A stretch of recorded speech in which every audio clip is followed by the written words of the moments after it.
Your words are either building your authority or destroying it. Every single time you open your mouth, something is happening to the way people perceive you. Either they are leaning in or they are tuning out.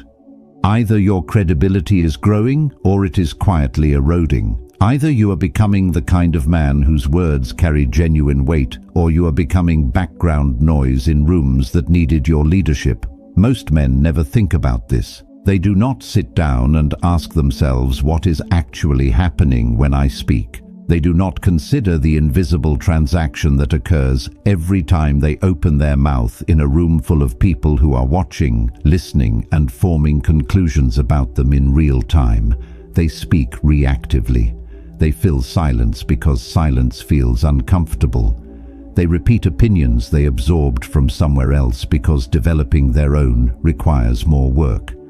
They speak quickly because slow feels like weakness. They avoid hard truths because hard truths feel like conflict. They qualify everything because certainty feels dangerous. They apologize before statements that require no apology. They hedge before claims they actually believe. And then they wonder why nobody truly listens. They wonder why their words do not command the respect they believe they deserve. They wonder why they are present in the room but somehow not felt in it. They wonder why people nod politely but do not actually move. Why conversations seem to happen around them rather than because of them. The answer is not complicated, but it requires a level of honesty that most men are not fully prepared to sit with. You have not learned how to speak with authority yet. Not real authority. Not the kind that does not need volume to be felt. Not the kind that makes people lean forward when you finally open your mouth. Not the kind that builds a reputation so solid that your silence carries as much weight as your words. That kind of authority is not a personality trait.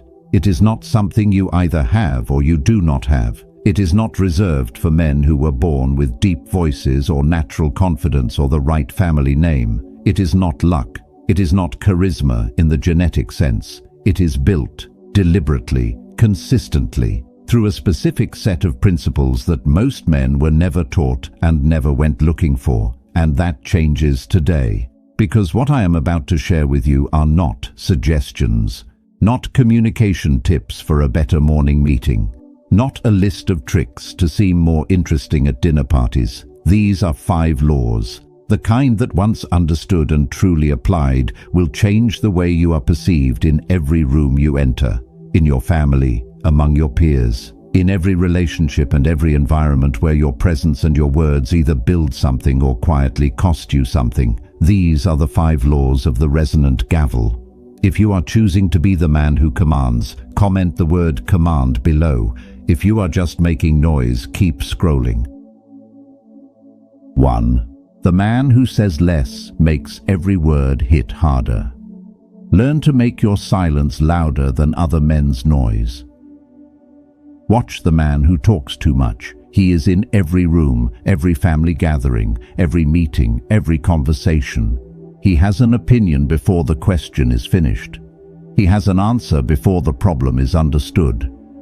He fills every silence with sound because silence makes him uncomfortable, and discomfort for him is something that must be immediately corrected. Watch how people listen to him. They listen with their eyes and not their ears. They wait politely for him to finish the way you wait for a commercial to end. His words land and immediately evaporate. They leave no residue, no weight, no lasting impression, and he cannot understand why. He spoke the most, he contributed the most sound, he was present and vocal and engaged, and yet somehow he was the least heard person in the room. Here is why. Words like currency derive their value from scarcity. Think about what happens to money when a government prints too much of it. The supply increases, the value per unit falls. What once bought something meaningful now buys nothing at all. The same principle governs every word that leaves your mouth. A man who spends money carelessly on things that do not matter signals to everyone around him that he does not understand value.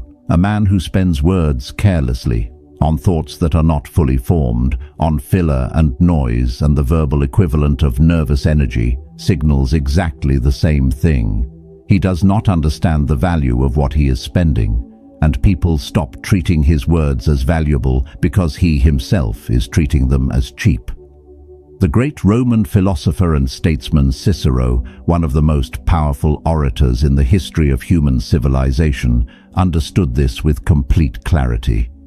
He said that a room is silenced not by the man who speaks the most, but by the man who speaks with the most precision. Precision is not about using complicated language. It is not about crafting perfect sentences before you speak. It is not about sounding educated or impressive or deliberately mysterious.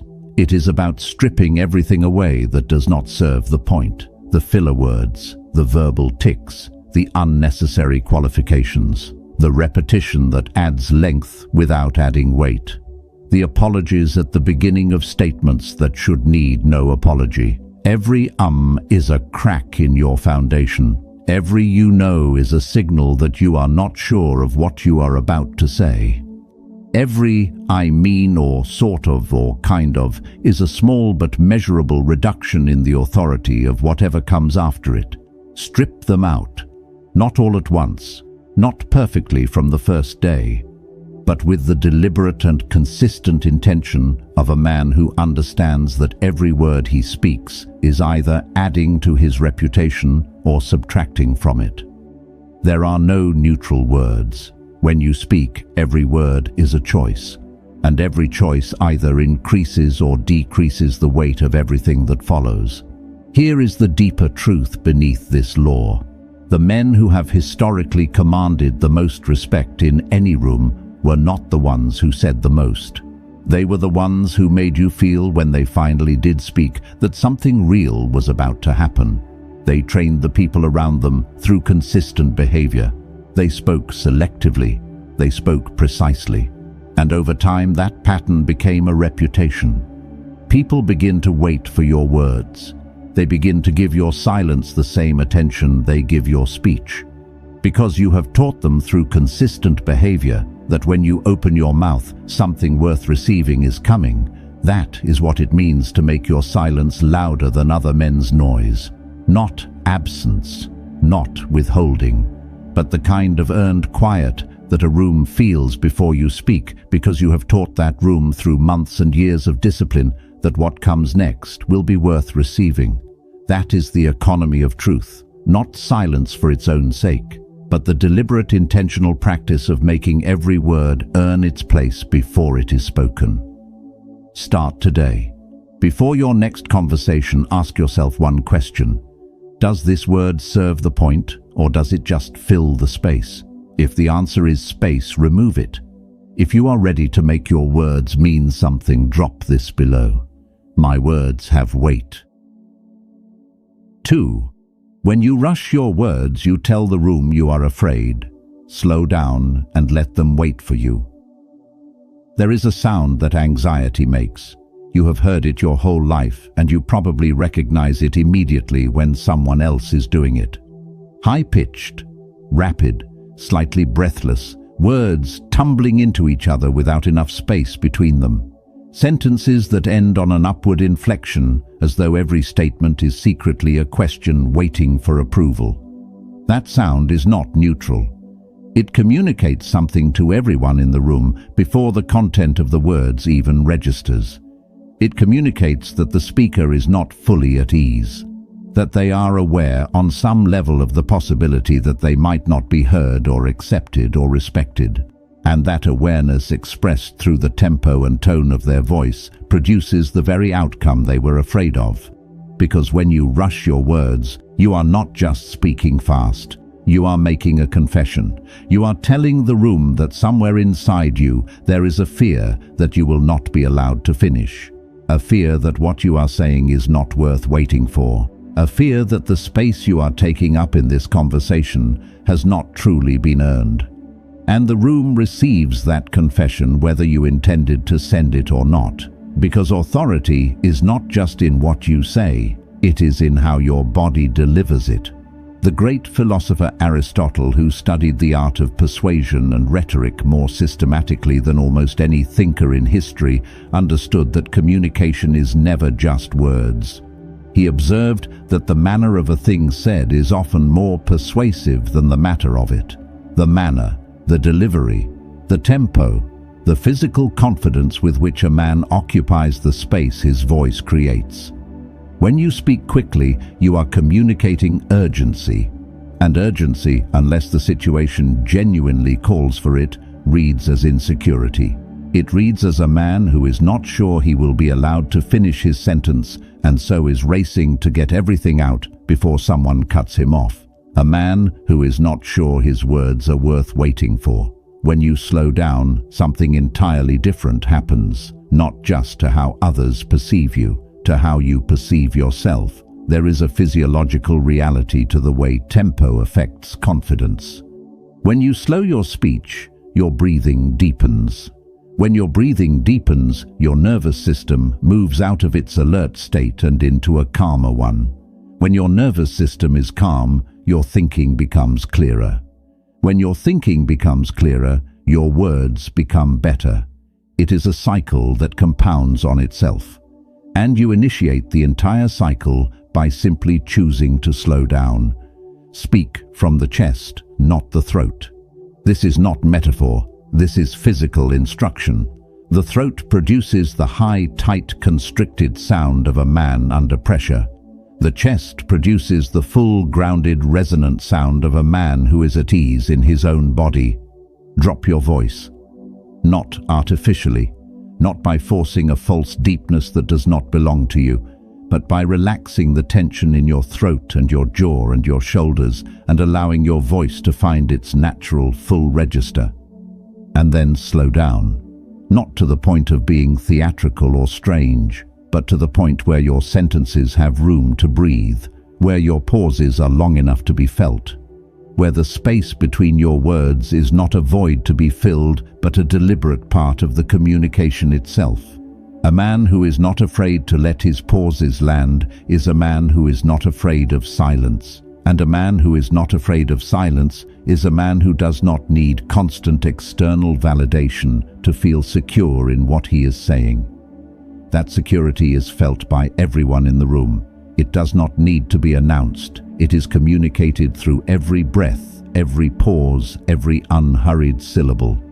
There is something else worth understanding here. People unconsciously mirror the emotional state of the person speaking to them.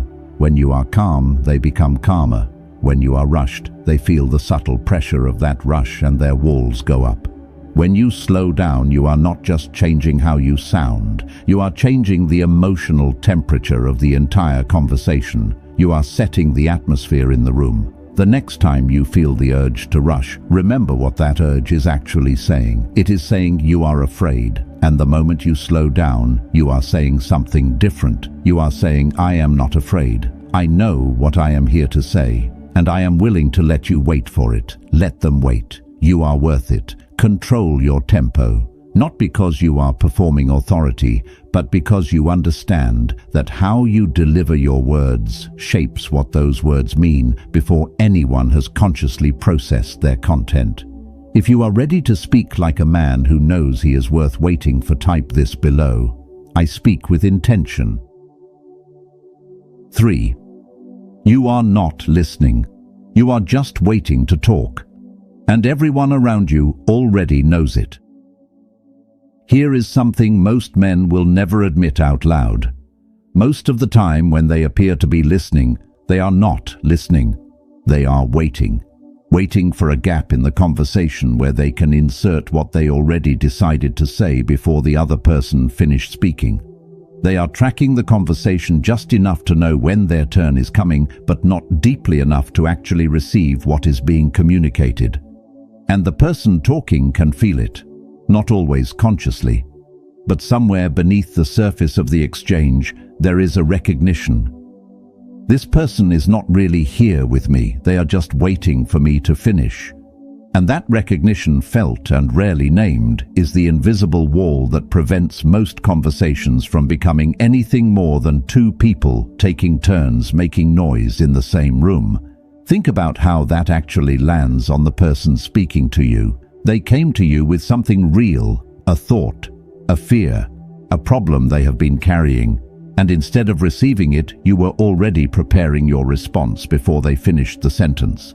Instead of being present with them, you were somewhere else in your own head building your reply. They felt that, and a part of them quietly closed. Real listening is one of the rarest and most powerful skills a man can develop, not because it is complicated, because it is genuinely uncomfortable for most men to practice.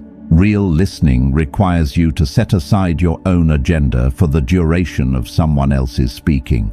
It requires you to resist the impulse to formulate your response while they are still talking. It requires you to sit with ideas that challenge your own without immediately preparing to defend against them. It requires patience, genuine, active, disciplined patience. And most men mistake patience for passivity. They think that sitting quietly while someone else speaks is somehow a subordinate position, that listening means losing, that the man who talks more is the man who leads more. They are wrong, deeply wrong. The great philosopher Epictetus, who understood the architecture of a disciplined mind better than almost anyone, said something that every man in a leadership position should carry with him everywhere. He said that we have 2 ears and 1 mouth so that we can listen twice as much as we speak. 2 ears, 1 mouth. That is not an accident of anatomy. That is a design specification for how human communication is meant to work. And the men who honor that specification, who genuinely and deeply listen twice as much as they speak, build something in their relationships and their families and their communities that the men who talk constantly never achieve. They build trust. Because when you truly listen to a person, when you are fully present with them, when you receive what they are saying without immediately redirecting the conversation back to yourself, you give them something that is genuinely rare in the modern world. You give them the experience of being heard. Consider how rare that actually is. Think about the last time you spoke with someone and felt that they were completely, totally present with you. Not half present, not waiting, not distracted, but genuinely receiving every word you said and responding to what you actually meant rather than what they expected you to mean. That experience is uncommon enough that when it happens you remember it. You trust that person more afterward. You want to return to their presence. You would, if asked, follow them somewhere. That is what you build when you truly listen. But there is a deeper dimension to this law that goes beyond just making people feel good. When you listen, and I mean truly listen, not just for the words, but for the subtext beneath the words, for the fear behind the bravado, for the question hiding inside the statement, for the thing the person is circling but not quite saying, you gain access to information that the men who are waiting for their turn to talk never receive. You begin to understand the actual architecture of the room you are in, the real dynamics, the real tensions, the real needs that nobody is naming directly. And a man who understands the room before he tries to speak into it communicates with a precision and a relevance that makes everyone in the room feel as though he is speaking directly and specifically to them, because he is. Listen before you lead. Process before you speak. Understand the room before you try to change it. That is not passivity. That is the most active and the most powerful thing a man can do in any conversation. If you are building the rare character that comes from truly listening, claim this below. I listen to understand. 4. The conversation you keep avoiding is the one that could change everything. Say the hard thing before the silence becomes permanent. There is a particular kind of silence that is cowardice dressed as kindness. You know it when you feel it. It sits in your chest, heavy, familiar. It is the thing you did not say at the dinner table because you did not want to ruin the atmosphere. It is the conversation you kept postponing because the timing never felt quite right. It is the observation you swallowed because speaking it would have created friction, and friction felt like conflict, and conflict felt like something to be avoided at almost any cost. And so you said nothing, and the thing that needed to be addressed continued, and the people who needed to hear the truth continued without it, and the days turned into weeks, and the weeks turned into months, and that conversation you kept avoiding quietly became a wall between you and the people you were supposed to be leading, and you told yourself that you were being kind. But here is the honest question that silence never asks itself. Kind to whom? Kind to them, or kind to yourself? Because real kindness, the kind that actually serves the people you love and the communities you are responsible for, sometimes sounds nothing like comfort. Sometimes real kindness sounds like the conversation that nobody wanted to have, the observation that created friction, the truth that landed hard before it landed helpfully. The great ancient philosopher Socrates built his entire life and his entire legacy around a single and deeply uncomfortable practice. He said, "I cannot teach anybody anything. I can only make them think." And the way he made them think was by refusing to let comfortable falsehoods go unchallenged, by asking the questions that exposed the contradictions, by speaking the thing that the room was quietly avoiding, by being willing to be unpopular in service of something more important than popularity. He was not reckless with his honesty. He was not brutal. He did not use truth as a weapon to wound people. He used it as a gift, even when it was unwelcome, because he understood that the truth a person refuses to hear is often the exact truth they most need. That is what a compass does. A compass does not tell you what you want to hear. It tells you where you actually are. And the difference between those two things, between where you want to be and where you actually are, is information that a person desperately needs and almost never voluntarily seeks out. Your family does not need you to make every moment comfortable. They need you to be the person who tells them the truth when the truth matters. The father who speaks honestly about what he sees happening with his children, even when the conversation is difficult. The son who addresses the pattern in the family that everyone has been quietly working around for years. The brother who says the thing that everyone else is thinking but nobody is willing to say out loud. Here is what nobody tells you about hard truths. The short-term cost of speaking them is real. There will be friction. There may be defensiveness. There may be a moment of silence that feels like it is breaking something fragile. But the long-term cost of withholding them is always higher. Always. The unspoken truth does not disappear. It goes underground. It festers. It builds pressure. It surfaces later in ways that are harder to address and harder to repair than the original conversation would have ever been. The conversation you keep avoiding is not getting easier with time. It is getting heavier. And one day you will look back and realize that the silence you thought was protecting everyone was the very thing that cost you the relationship. Say the hard thing now, while there is still time, while the door is still open, while the person in front of you can still receive it and grow from it, and thank you for it, even if not today, then someday, when they understand what you gave them. Speaking the hard truth is not aggression. It is not cruelty dressed up as honesty. The hard truth spoken with genuine care, with real love for the person receiving it, with the clear intention of serving them rather than punishing them, is one of the most profound forms of respect one human being can offer another. It says, "I believe you are strong enough to hear this." It says, "I respect you too much to protect you from information that belongs to you." It says, "I am willing to be uncomfortable so that you do not have to stay lost." And yes, your voice may shake. Yes, the moment may feel more fragile than you want it to feel. Yes, there may be a reaction that is difficult to sit with. Speak anyway, because a leader's job is not to say what is popular, it is to say what is necessary. And the men who are willing to say what is necessary consistently and with genuine care become the people their families and their communities cannot afford to lose. 5.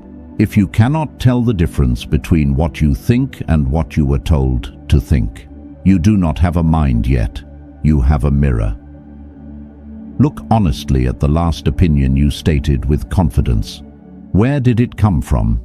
Did it come from your own reading, your own observation, your own experience of wrestling with a question, until you arrived at something that genuinely felt true to you? Or did it come from a screen? From a video you watched this morning, or a post you scrolled past last night, or a voice you have been listening to long enough that their conclusions started feeling like your own? Most men, if they are honest, cannot clearly draw the line between what they actually think and what they have absorbed. And that inability to draw that line is one of the most quietly dangerous things about the modern world. Not because the ideas themselves are necessarily wrong, but because a man who cannot distinguish his own thinking from the thinking he has consumed is a man who is navigating his life with someone else's compass.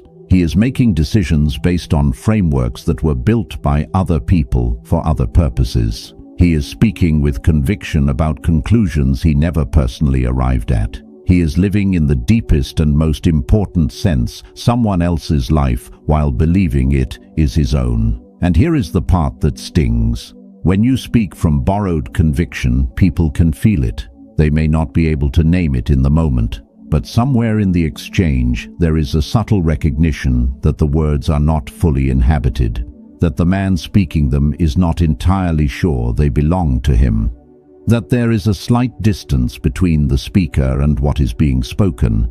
That distance is the echo, and echoes do not lead, they repeat.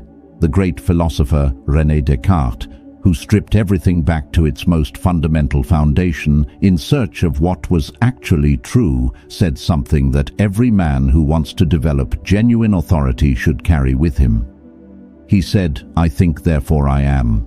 Not "I repeat, therefore I am." Not "I absorb and redistribute, therefore I am." Not "I share the conclusions of whoever last had my attention, therefore I am." I think. The act of original thinking, of genuinely and personally wrestling with ideas until you arrive at conclusions that belong to you, is not just an intellectual exercise. It is the foundation of identity. A man who thinks for himself knows who he is. A man who only echoes what he has heard from others is always on some level uncertain of who he is because his identity is borrowed rather than built. And that uncertainty expresses itself in everything. In the way he speaks with a slight tentativeness that comes from not being fully sure the words belong to him. In the way he holds his opinions firmly until challenged, and then suddenly with surprising flexibility because the conviction was never deeply rooted. In the way he lives, following paths that were pointed out to him rather than paths he chose through genuine reflection. Developing your own convictions is not a comfortable process. It requires reading beyond the sources that confirm what you already believe. It requires sitting with questions long enough to actually form your own answers, rather than reaching for the nearest available opinion. It requires the willingness to be wrong in your thinking as a necessary step toward being right. It requires genuine intellectual humility combined with genuine intellectual courage. The humility to acknowledge that your current thinking might be incomplete or mistaken. The courage to think it through anyway and arrive somewhere that is genuinely yours. Here is what that process actually looks like in practice. It means turning off the content for a while and sitting with your own thoughts, even when your own thoughts feel uncertain and incomplete. It means reading books that challenge your worldview, not just books that confirm it.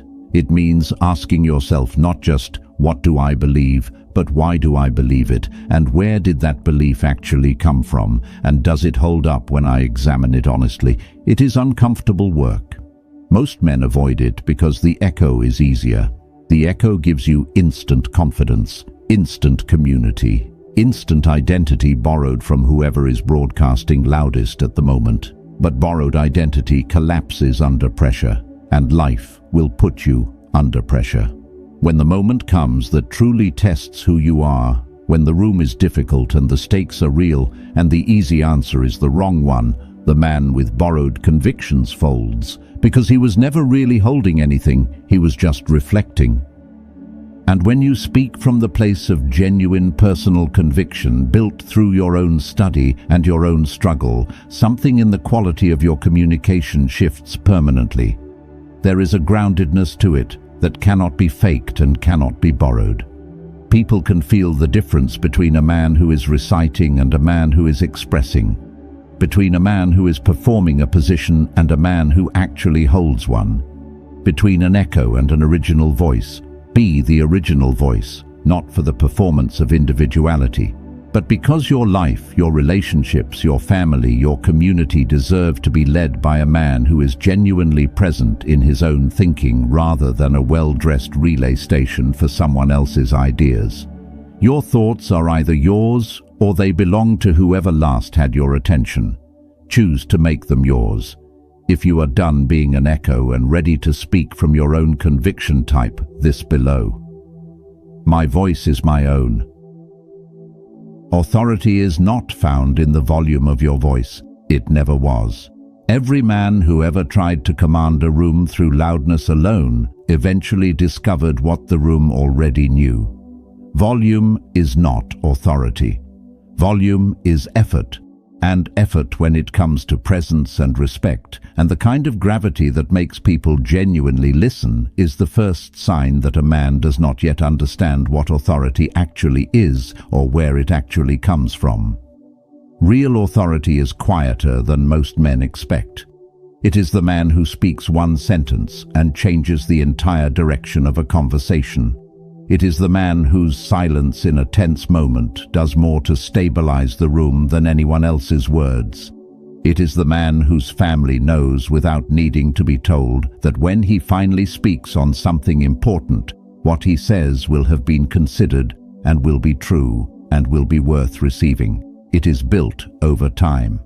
Through consistent, deliberate practice of the 5 laws you just learned, through the economy of truth, making every word earn its place, choosing weight over noise and depth over volume, until the room learns to hold its breath before you speak, because they know something real is coming, through the control of tempo, refusing to rush, refusing to confess your fear through the speed of your words, slowing down until the room adjusts to you instead of you adjusting to the room, through the discipline of listening, actually hearing people, being the rare man in their life who receives what they say instead of just waiting for a gap to fill.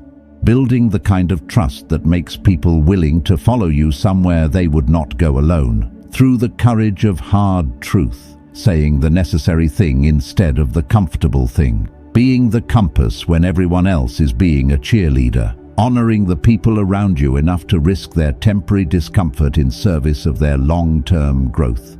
Through the integrity of original thought, doing the hard, quiet work of building a mind that belongs to you, so that when you speak, you are not reflecting someone else's light, but generating your own. These 5 laws are not 5 separate practices. They are 5 expressions of a single underlying truth. Authority is not something you perform. It is something you become. And you become it the same way you become anything real and lasting. One choice at a time, one conversation at a time, one moment of choosing to be the man you were supposed to be rather than the man it was easier to remain. The great Stoic philosopher Marcus Aurelius, who led the most powerful empire in the known world, said something that belongs at the center of everything this conversation has been about. He said, "If it is not right, do not do it. If it is not true, do not say it. Not right, do not do it. Not true, do not say it." That is the entire foundation of everything you just learned, compressed into 2 sentences. A man whose actions are consistently right and whose words are consistently true does not need to manufacture authority. He does not need to raise his voice or fill silence or perform confidence or borrow opinions to sound more certain than he feels.